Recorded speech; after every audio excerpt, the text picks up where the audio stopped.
Welcome to Stuff You Should Know, a production of iHeartRadio.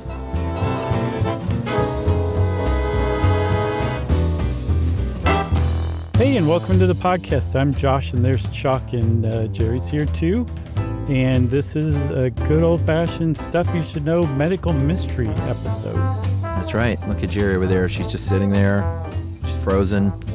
And what you can do is, I don't know if you know this, Josh, if you walk over to Jerry and take her hand off the keyboard and raise it above her head, she'll just keep it there until you move it back down. Well, Chuck, it sounds a lot to me like Jerry might have chronic encephalitic lethargica. I think you might be right. I might be right. I might be partially right. I think I would have been more right if I had called it encephalitis lethargica. But that's probably what she has if those are her symptoms. That's right. File this under medical mysteries and also file it under a Julia jam. Mm-hmm. But we're basically going to call it EL or encephalitis lethargica here and there. It was also known as the sleepy sickness, sometimes the sleeping sickness, although there's a new sleeping sickness that is not to be confused with the previous one. No, it's spread by the tsetse fly, and it's epidemic. I don't think it's endemic yet in Africa. And it has got a couple of similar symptoms, but they're in no way related from what I understand. That's right. We're talking about an outbreak that happened in the early 20th century in Europe, starting in about 1916, wherein all of a sudden people would, kind of out of nowhere, they would lose mobility. Some people would fall into like a coma-like state or a sleep-like state. Many people would die within days. And it reached epidemic proportions in at least 4 continents by 1919, killed hundreds of thousands of people. And it's a medical mystery because we still don't know exactly why it happened or why it just kind of suddenly went away. Yeah, where it came from, what caused it, nothing. We don't know almost anything about it. They just kind of know the symptoms enough that when you see the very, very, very rare case come along these days, you can say, I think this actually is encephalitis lethargica. And there was something you said about people being struck into like a coma or sleep-like state. The people who were struck with encephalitis lethargica, they weren't like laying there like Sleeping Beauty on their backs with like their hands crossed over their chest. Like it was like you were saying, like they might have their hand in the air and their mouth open in like a silent scream and their eyes were open and they just weren't moving at all. And they were just sitting like that. That's the kind of like horrible symptom that you could suffer from for decades. Like once that started, it might just keep going on for the rest of your life, even though this happened to you in childhood. Yeah, exactly. So, and there's a bit of a reveal that we're going to hang on to here. But we're going to start off with not a reveal, because that's not how you do things in the 3-act structure. Not in the podcast biz. No. We're going to start out in 1916 with a Dr. Konstantin von, is it Economo or Economo? I like the first one. That's like saying, is it economy or economy? This sounds to me like a Cosmo Kramer alias. Why don't you just tell me the name of the movie you want to see? I'll never not laugh at that bit. No, it's a good one. Oh, boy. So he was a doctor at the University of Vienna's psychiatric neurological clinic.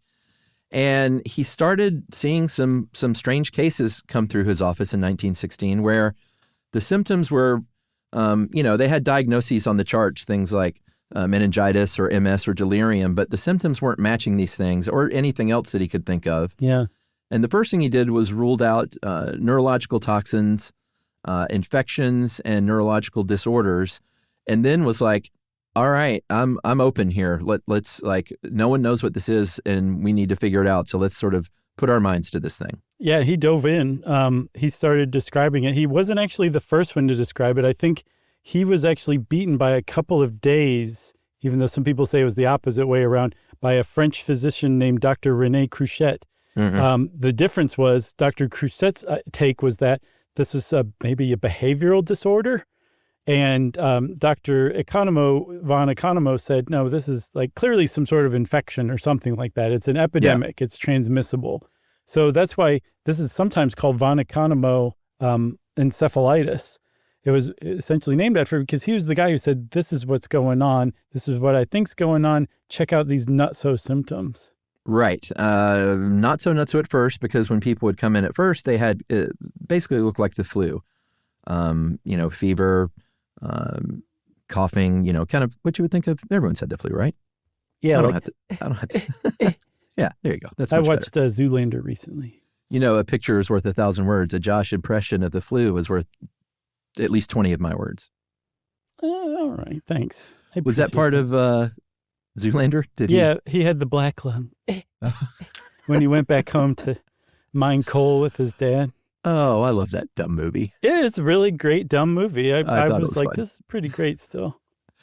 All right, so flu-like symptoms at first, then just a huge array of neurological symptoms that were really inconsistent among the patients, the severity of which was pretty inconsistent. Sometimes it varied wildly from one to another. But one of the most common threads of these neurological symptoms was something called hypersomnolence, which is just really, really sleepy, like feeling really sleepy, and then eventually it could lead to that coma-like state where you're just sort of locked in. So here's the thing. The type of sleep though, that is common among people struck with encephalitis lethargica is not what you would consider sleep. They're not getting rest. You can wake them very easily. They are probably semi-aware of what was going on around them the whole time they were sleeping, but they couldn't not fall asleep. Another thing that sometimes gets chalked up under this hypersomnolence is freezing mid-action. Like maybe they're taking a bite of broccoli. That's a bad example because they probably are like, I can't make myself eat this broccoli. It's so disgusting. But let's say they're eating like a delicious animal cracker and they stopped mid-bite. They might not move again, or they might like hear a song or something like that, and all of a sudden they start eating the animal cracker again. Yeah, it's not.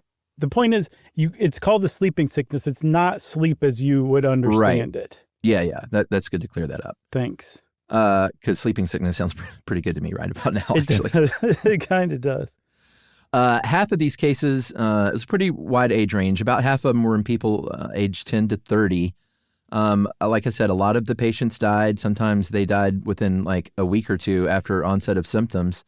There was one case of a girl who was walking home from a concert, suddenly experienced a paralysis, fell asleep within about a half hour, and died less than 2 weeks later.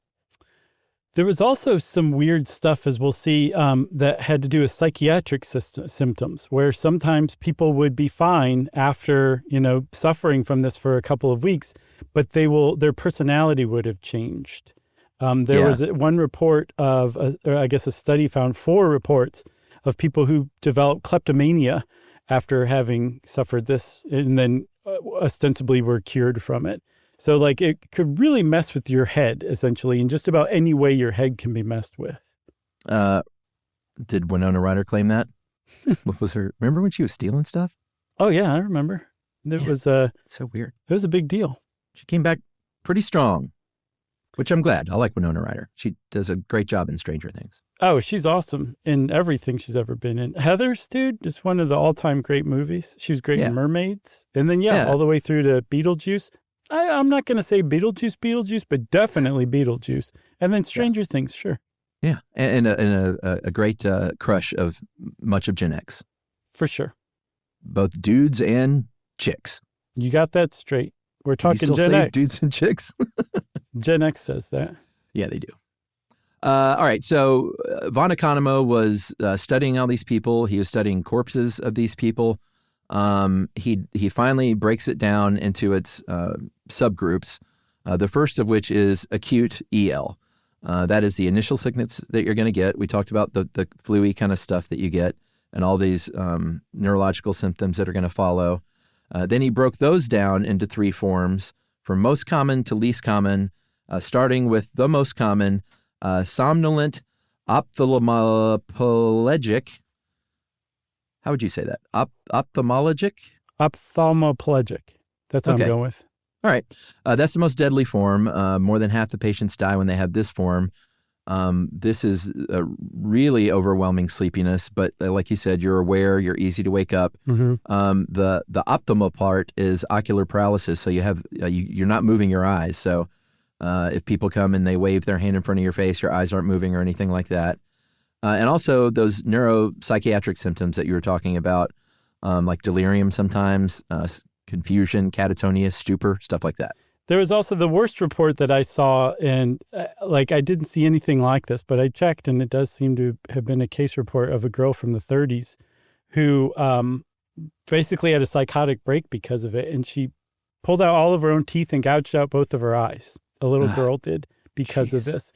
And again, it's just some weird outlier symptom, but as you see, when we get further and further into this, it's just the brain getting eaten up somehow, some way, in some fairly predictable region. So it's creating this whole cascade or galaxy of different symptoms that are just the worst things that can happen to your brain happening. Yeah. The next subgroup, the next least common, or I guess the next most common, depending on which way you're looking at it, is hyperkinetic. That is mania, basically, is the big part of this one. You have a manic phase, involuntary vocalizations and kind of herky-jerky movements.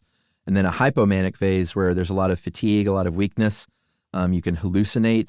You can have nerve pain in your limbs and in your face. And this is one of the odder symptoms is your sleep pattern will flip from day to night, or I guess night to day if you were a factory worker or something. And there's another thing with that sleeping sickness part, like your sleep is messed up. I also saw, Chuck, that in at least one of these, people might also be super sleepy, but not be able to fall asleep no matter how hard they try, which sounds worse to me than most of the other stuff. For sure. There's a third one that he said is the least common, but it's also a way that it can present. It's called amniostatic akinetic, which is you can't move, akinesis. And this is kind of what the classic idea of what encephalitis lethargica looks like, where you're just sitting there with your right arm's in the air, your left arm's a little further down, your mouth's open. You're basically a statue, essentially, is how it's described. You're frozen in place, and you're not going to move until somebody maybe puts some slight pressure on your arm, and then maybe you'll move it down. But it's not like they're just going to put pressure on your arm for a second, and then you move your arm down. Like, they have to move your arm down. And this is what's called waxy flexibility. You can pose somebody in this state any way that you want them to. So you have to be very kind when you're dealing with patients like this. Yeah. I could not help but think that waxy flexibility sounds like an album title. For sure. Like Guided by Voices or somebody. Lips Inc. Is that a real band? Yeah, they're Funky Town people. Oh, okay. Yeah. Waxy flexibility? Sure. Nailed it.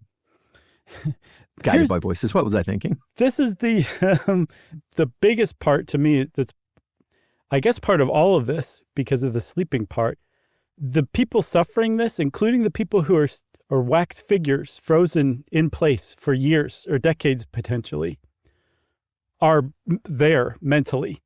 They're not locked in, as in locked in syndrome, where they know every single thing that's going on around them at all times. Right. But they're essentially in the same boat where they're aware of stuff. They're aware of time passing. They're aware of people coming and going and interacting with them. They cannot respond. They can't speak. They can't change their position of their eyes. They can't focus their attention. They can't do anything that would suggest to anyone that they are there in any way, shape, or form.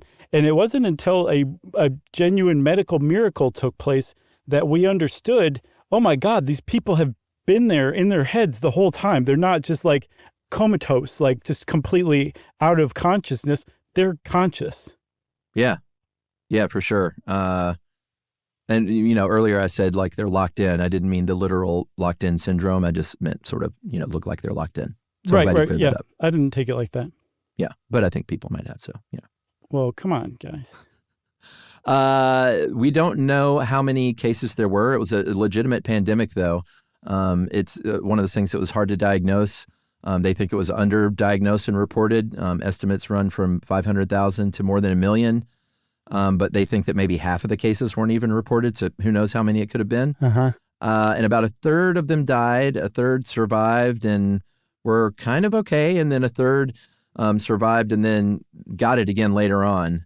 And that is acute EL, so maybe we should take a break and talk about chronic EL after this? Let's.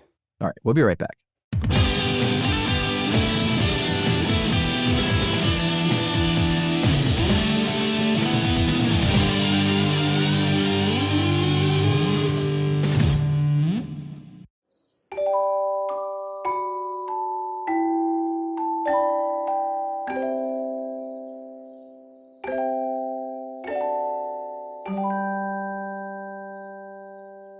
Okay, Chuck, so a lot of the stuff I was talking about people being frozen in place as if they were statues. They had waxy flexibility, mutism, catatonia. They weren't able to respond or move or anything.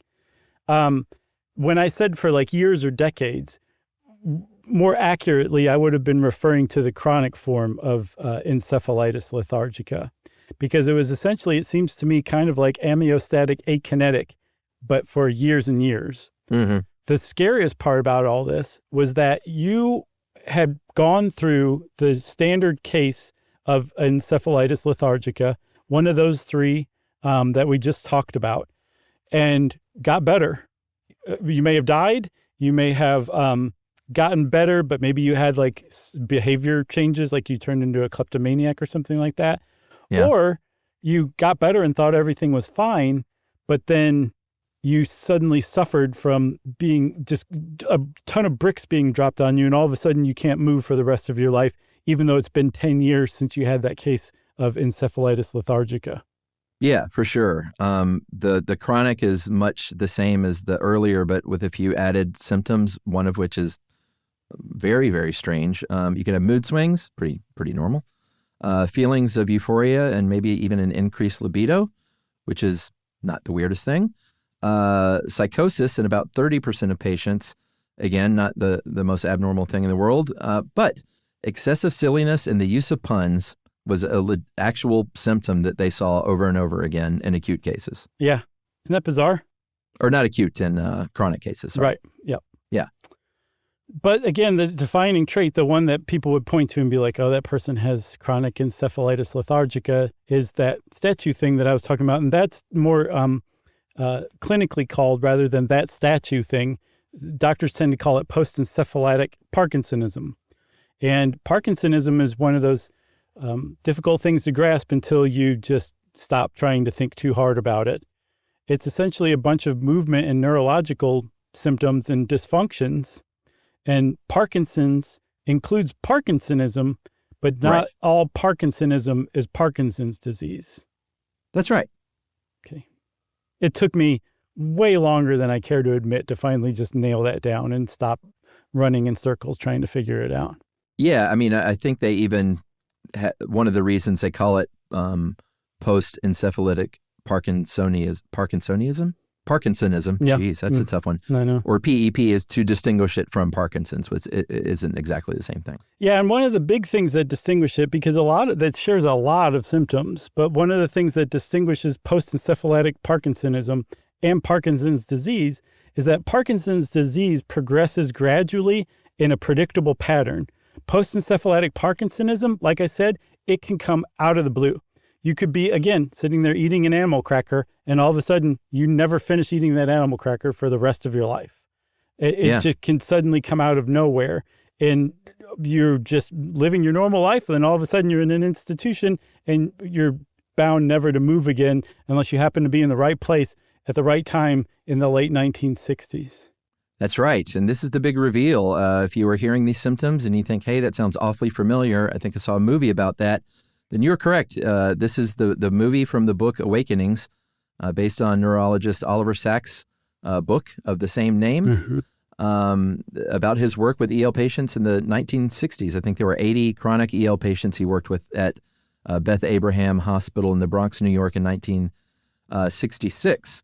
When this came around and Oliver Sacks was in there, EL had gone away, basically. It was a medical footnote, and not a lot of people in the 1960s even knew much about it, because it was one of those things that, like, they never figured out what it was or how it started or how to cure it or anything. It kind of just went away. So all the doctors were like, all right, thank God, I guess we don't have to worry about that anymore. Right, exactly. And they just moved on to their other work. There was a 1985 NPR interview where he was talking about motion. This is a quote: "Motionless figures who are transfixed in strange postures, sometimes rather dramatic postures, sometimes not, with an absolute absence of motion, without any hint of motion. So everything looked frozen." And that was, Robert De Niro's character in the movie Awakenings. Yeah. And all the others that he eventually grabbed together. Yeah. And assembled. When's the last time you saw Awakenings? It's been a while. I think I remember thinking it was a pretty good movie back then, though. It's a great movie. Yeah. I watched it last night. Who directed that? Do you know? Laverne.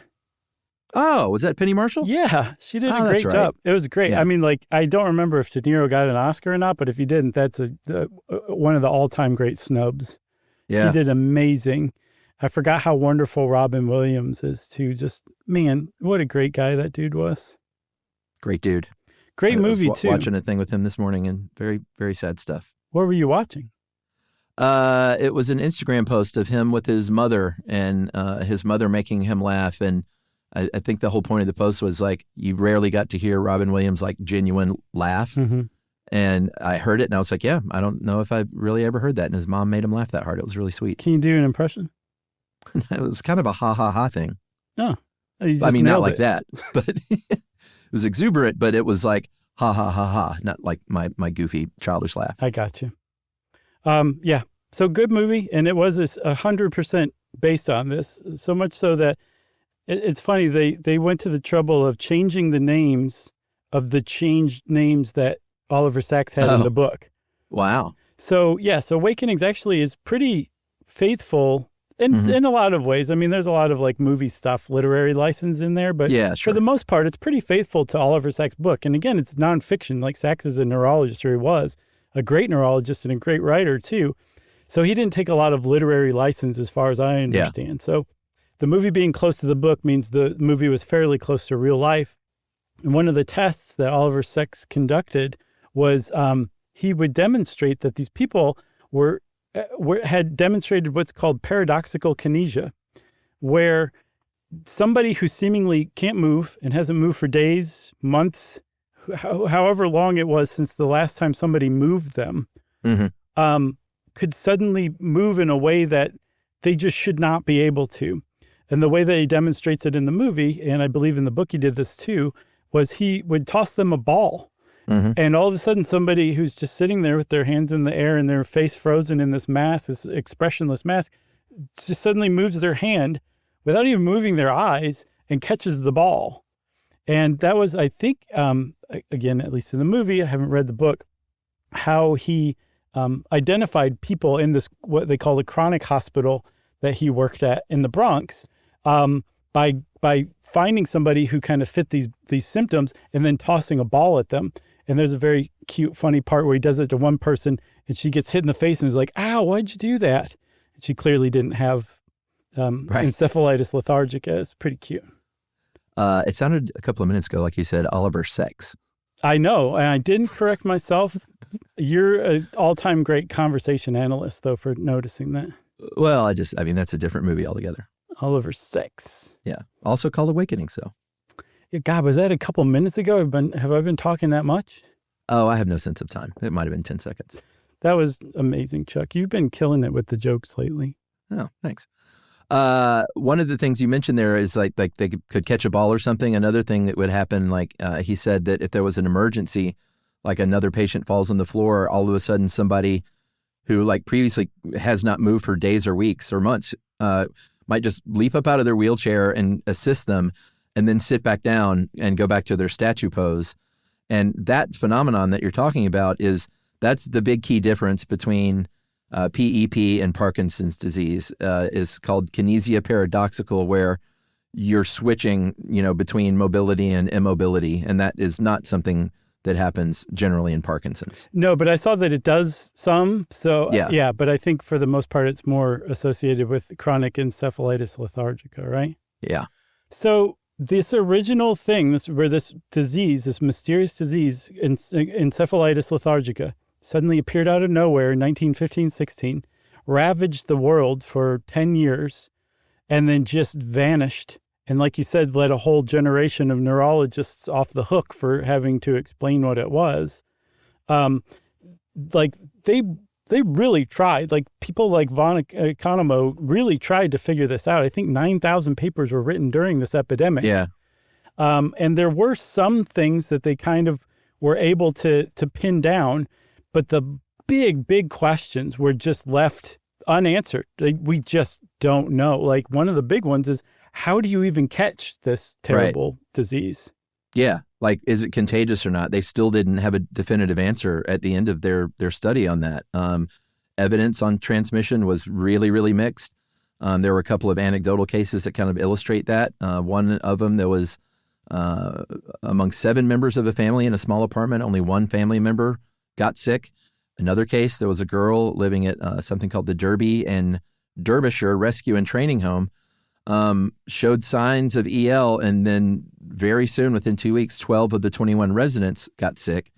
So, both cases, like one looks clearly contagious. The other one doesn't look like it's at all contagious. So they didn't know. Maybe they thought some people might be immune. Maybe there were different strains that were contagious or had different levels of contagiousness. Or maybe it's just something that they never figured out. Yeah, and I was wondering, too, if the 12 of the 21 residents getting sick at that one home was maybe just a case of mass hysteria or something like that. Interesting, yeah. No, I think half of the people who got sick died within 10 days of falling ill, so they were not, that was not mass hysteria. So that is just a genuine mystery, right? Like, it just doesn't make any kind of sense whatsoever. They started trying to rule out things they thought it wasn't. Right. One was environmental causes, so that would make it toxic encephalitis. And I don't even know if we said at the outset, did you? I think that encephalitis is swelling of the brain and spinal cord. Oh, no. Okay. I didn't say that. So good to know. I'm sure everybody got like a pretty good idea that encephalitis is something bad that you don't want to have. Right. But what it is a condition where your brain and or your spinal cord swells, and it can start taking on water. And from doing that, all sorts of terrible things can happen. The thing is encephalitis is not just specific to encephalitis lethargica. A lot of different things can make your brain and central nervous system swell. A disturbing amount of things can make that happen, actually, if you stop and think about it. And one of those things is environmental toxins. So that's toxic encephalitis. And that got ruled out very quickly because there just was no pattern whatsoever where everybody was exposed to, like a tesseract made of kryptonite or something like that for our nerd fans. Yeah, that's good. I tried to toss you guys a bone and just screwed it up royally, so I'm sorry. I thought it was good. I think I may have just conflated DC and Marvel. And I'm dead. Tesseract is Marvel. I'm dead, dude. No, I love it. I love it, man. Killed. You should meld those. Superman meets Thanos. Sure. I want to see those dudes fight. Oh, that'd be great. I'm sure that would be a really interesting fight to watch. Somebody's going to write in and say, actually, guys, it happened in 1987 when, some dude put out a comic. I suspect that those people aren't going to speak to us any longer. I think you're right. So like you said, they ruled that out, the toxic exposure. Then they moved on to an infectious kind of possibility, infectious encephalitis, in fact. And that can be, infectious encephalitis is a thing. So it's not like we think it's that. That was already a thing. It can be secondary to bacterial or fungal or viral or parasitic infection. Right. It's usually a virus. It's the most common type of encephalitis. It could be like from the herpes virus or maybe measles or West Nile even, influenza. And considering how this went on during the Spanish flu initially, which happened in 1918, and there were flu-like symptoms, they thought that, this probably, early on at least, was an influenza-led infectious encephalitis. Yeah, and that was, I think, von Economo's leading theory, which makes a lot of sense because they tracked with one another, like you said, at least the start. So was this just some horrible strain of Spanish flu that managed to continue on for years after Spanish flu? And I think that was incontrovertibly proven incorrect because actually when I did The End of the World, I talked about this guy who went up and dug up the corpse of an Inuit woman who had died from Spanish flu to get enough of the genome of it to bring the Spanish flu back to life to study it. It's one of the most breathtakingly arrogant moments in all of science for somebody to do that. But the reason we know that encephalitis lethargica wasn't caused by the Spanish flu is because we had the Spanish flu genome and we couldn't find any Spanish flu RNA in like collections of tissue samples of brains of people who definitely died from encephalitis lethargica. Spanish flu wasn't there, ergo, it wasn't Spanish flu. And because Josh is always too humble to say so, after an End of the World reference, everyone, if you don't know, Josh had a great solo album, a 8-part or 10-part? It was a 10-part subtitled Waxy Flexibility. The End of the World with Josh Clark, wherein he, one episode at a time, examined 10, I can't think of the word, existential risks that could face humanity, some of which are currently underway. Thanks a lot, Chuck. I appreciate that. That was really nice of you. It's very great. You got to be a smarty pants. But even if you're not a smarty pants, you should still give it a shot, I think. Because I gave it a shot and I'm not a smarty pants. Hey, you are a smarty pants, but yes, smarty pants or no, I think everybody can be equally scared by this. Yeah, you did live shows too. So if you have a time machine on your hands, go back and see one of those while you're at it. And come talk to us if you have an actual working time machine as well. That'd be pretty neat. Streptococcal infection was another possibility at one point. There was some data that showed infection with streptococcal bacteria was in front of some of these cases of EL. And in 1931, our old pal, Dr. von Economo, did an experiment, and streptococcus vaccination actually led to an EL-like condition in dogs. Yeah, which is sad, but yeah. The thing that makes it even more sad is it wasn't definitive. They weren't like, oh, it's a strep infection. Right. It was like, I guess it could have been. There was another group called the Matheson Commission that studied encephalitis lethargica because a guy, ostensibly by the last name of Matheson, I couldn't find who it was. Yeah. He was a wealthy businessman from America who had been struck down by encephalitis lethargica. I believe he had gotten better, but not fully. And so he used some money to try to get to the bottom of this and funded this commission for 13 years. They put out 4 different reports and basically at the end said, maybe herpes, we don't know. And he said, your findings cut off. I've gotten into Sherlock Holmes societies. That's who I'm funding now. At the end of all that dough for that many years, you come back with maybe herpes? Are you kidding me? At the very least, give me herpes too. That reminds me, when I was a kid, I'll never forget one of the first headlines that ever sunk in with me, because I was a Who's the Boss fan a little bit at the time. Okay. It was it had to be the Inquirer or something, but it was Tony Danza gave me herpes. And I looked like just yesterday to see if Tony Danza actually had ever given anyone herpes, and it does not seem to be the case. I don't believe Tony Danza has herpes. So that headline was totally made up. And I hope Tony Danza got some money from that for suing the Inquirer. Yeah. Oh, we should issue that correction too. You got that Tony Danza band name wrong. Oh, I did? In the metal episodes. What, do you know what the correct one was? Well, what did you call it? I think I called it the Tony Danza Tap Dance Experience. Is that not it? I think if that's what you said, I think it was Tap Dance Extravaganza. Okay. Or it's the other way around. Whichever one you said was wrong. Oh, that's fine. I can live with that.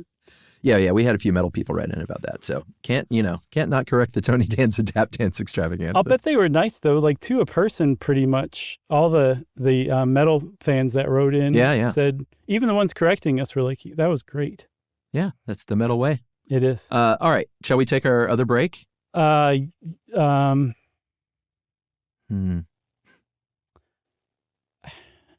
Yeah, sure. All right. We'll be right back. Wait.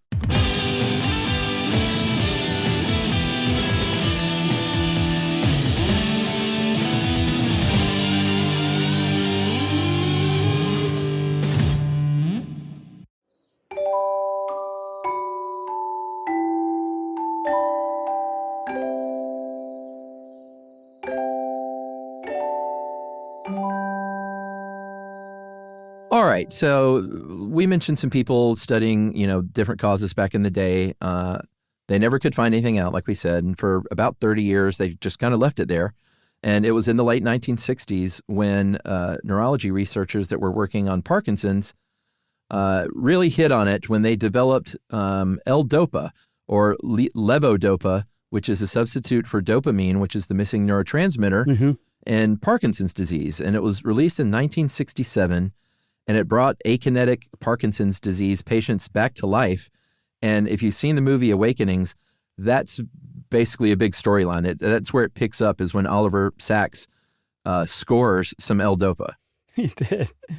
Off a guy selling it on the corner below Beth Abraham Hospital. Exactly. So he starts with Leonard Lowe, who's Robert De Niro, not the patient's real name, obviously, but there's just this amazing transformation where all of a sudden these people, again, who are these frozen statue-like people and have been for decades of their lives, suddenly are aware and talking and focusing their attention on you. And one guy's playing the piano and they're going out on field trips now. It's like they were just completely brought out of it. And that's supposedly was very much the case with people with actual Parkinson's disease. They responded beautifully to L-dopa. But one of the indicators that post-encephalitic Parkinsonism and Parkinson's disease are different is that the people in Awakenings, the people with encephalitis lethargica, they responded well for a little while, and then they started to show other symptoms that really kind of, for some of them, it basically meant you can't take L-dopa anymore. And incredibly sadly, one of the most sad things I can think of, they were left to just go back to their frozen statue state again.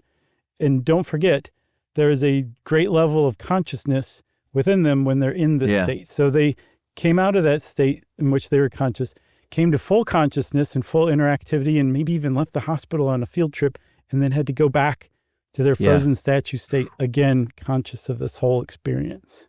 Yeah. Very heartbreaking to see in that movie. There was one case of a woman who, is this the Rose of which you spoke of to me privately? Yeah, that was Rose. And then Lucy was her name in the movie for some reason.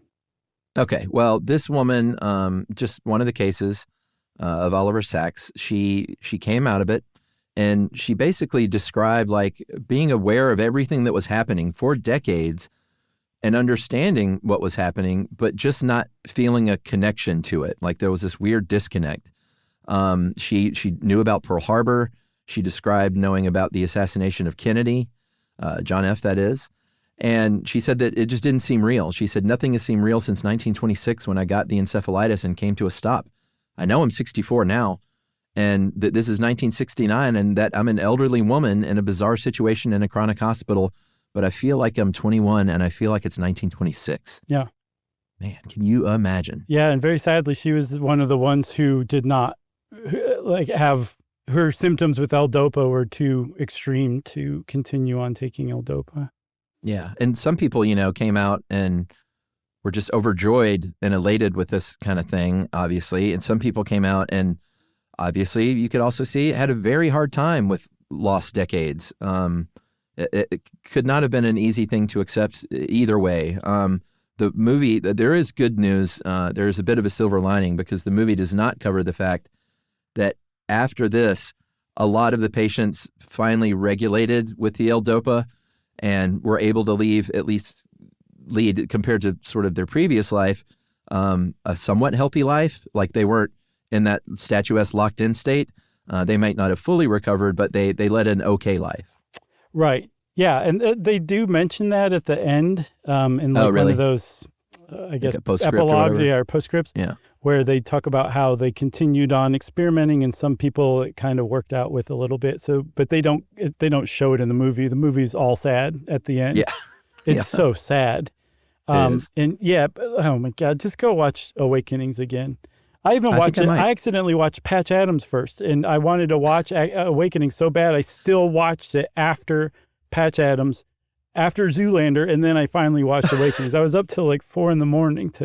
last night. I never saw Patch Adams. Oh, it's not good. That was sax too, though, right? Isn't that No, before? it was just Was it? Robin Williams too. It was. Oh, I guess there it was was no Patch Adams. Awakenings. I'll tell you that.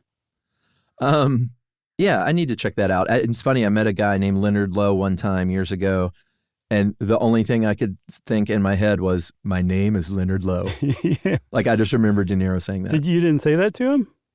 No, because I figured, like our listener Robert Paulson, he's probably tired of those jokes. I never stopped saying that to Robert Paulson. I can't help myself. So what about these days? What do we think about EL, medically speaking? Well, so one of the things that we did learn that we still don't fully understand, but was something that they recognized with L-dopa and the study of the patients before they were administered L-dopa, is that while you're in a like this frozen state, like I said earlier, if somebody like throws a ball at you, or like you said, somebody sees an emergency, they can suddenly move like normal, and then they go back to that frozen state afterward. They found that it's not just like an emergency, like a ball coming at you or your friend laying on the floor because they fell down, but things like music, human touch, even like obnoxious sounds like a siren or something can basically prompt the person to start moving again and like come back out of that frozen catatonia or mutism. And that was one of the things that they found people could do on L-dopa too, like even with the extreme like tremors or inability to control the movement of your mouth or eyes. Those could be tamed by the same things, by stimulating your brain in some other way. And there was the story of a guy who was a cobbler by trade before he had gotten sick. Oh, yeah. And the after L-dopa came along, he asked for like a cobbler's bench, and the hospital staff got him one. And when he was working at his cobbler's bench, he was able to like hold like nails in his teeth and like nail the heel of the shoe with these little tiny nails and just work and control his symptoms, because there's something in the brain that was overriding the symptoms. We have no idea why. We just know that that was part of this whole thing. There's some way that the problematic symptoms can be overridden by some other region of the brain taking importance or precedence over that, which is just bizarre. Like from start to finish, this is one of the most bizarre diseases in history. Yeah, for sure. Did you also watch Tremors by accident? No, that would have been very pleasant. That's one of my favorite movies. All of a sudden the sun's coming up and you still haven't seen Awakenings. Right. So getting back to the modern perspectives and what we think medically these days, in the last 75 years, like I said, it completely went away. They kind of don't know. In the last 75 years, there's only been about 80 case reports where it looks like it might be EL. Mm-hmm. They call it like an EL-like presentation. The hypersomnolence, maybe ocular paralysis, maybe some of those neuropsychiatric symptoms.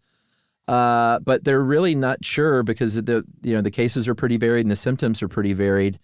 And again, all they have is sort of these case studies from before. They never landed on anything. So it's hard to tell if this is still going on at all or not. There's no like effective treatment. They still use L-dopa, I think, right? Yeah. Isn't that still on the scene? Mm-hmm. Yeah. So for the tremors and rigidity and stuff like that, sometimes ECT for if you have like pretty extreme psychiatric symptoms. But for von Economo's work, he never won, but he was nominated 3 times for a Nobel Prize. Pretty good. Yeah, for sure. And remember, he also originally suspected that it was some sort of infection. Yeah. He thought Spanish flu wasn't Spanish flu, but they do think that it's probable now that it is the result of an autoimmune disorder triggered by an infection. Yeah. So what that would amount to is that you are infected by, maybe it is strep, maybe it is herpes, maybe it is influenza, we don't know, but something that resembles proteins found in different regions of your brain trains your body to attack those proteins in your brain. So it triggers an autoimmune disorder. And those proteins are only found on specific regions of the brain that when you step back and look at what those regions do, they control the symptoms that you see in people with encephalitis lethargica. Right. I just sounded like Tim Curry in Rocky Horror Picture Show. Get on the slab. Oh, that was good. I forgot how good your impression is of Dr. Frankenfurter. Oh, well, I met the man. He held my cat. Oh, that's right. He said your cat was naughty, right? I said he had dramatic ears. Oh, okay. Yeah. But Laurent. also naughty. Yeah, naughty. Get on the slab, Laurent. I got nothing else. Oh, okay. Let's see. I guess I got nothing else either. That's it. We don't know the answer to all of this, and I don't know when we ever will, but it's so fascinating that you have to stop and remind yourself, like, this actually happened to people, and that then you realize how terrifying the whole thing really is. Yeah. Well, Chuck said twice within 7 seconds, which automatically means, no, he derailed it. You have to say one more time. Hurry. Yeah. Okay, now we're back on to listener mail. This is, you're going to like this one, Josh, I think. Hey, guys, this is about the 8-tracks. I always learn something from you, sometimes unexpectedly, you guys. In the 8-track short stuff, you talked about cart being short for cartridge, and it sparked a memory. I'm from Buffalo, you see, and I used to listen to a radio announcer called Iron Mike Benson. He famously had what he called, and Jamie says, sorry to you specifically, Josh, about this. Okay. Where Iron Mike Benson would say that he had the heinous anus fart cart. And he would use it to play various fart sounds and strategically place them over the top of whatever songs happen to be getting played on the air at the moment. I always imagined the word cart at the time was referring to like a basket on wheels that contained a bunch of separate tapes. Yeah. Of fart sounds. Now it all makes sense. It was a tape recording, but because it was a looped tape with multiple tracks on it, he could cue whatever selection he wanted much quicker than you could with a linear cassette tape. So it was the analog way to do that sort of thing before a digital soundboard was used and invented. Thank you for all the useless, interest-grabbing information. And useless is in quotes, by the way. Okay. That is only useless until you can relate it to something else. Podcasts have come and gone, but your show is the one I haven't gotten tired of. And my sister Ashley agrees. Keep it up, boys. That is Jamie Lynn Bear. Awesome. Thank you, Jamie Lynn, and thank you to your sister Ashley, who ostensibly listens as well. And the whole Bear clan. How about that? Yeah. The clan at the Cave Bear. I thought that as well. Yeah. If you want to be like the clan of the Cave Bear and write in to let us know how much you like our show, and or we triggered some memory in you that helped you put things together, and or whatever else you want to say, we love that kind of thing. You can send it to us via email at stuffpodcast@iheartradio.com. Stuff You Should Know is a production of iHeartRadio. For more podcasts from iHeartRadio, visit the iHeartRadio app, Apple Podcasts, or wherever you listen to your favorite shows.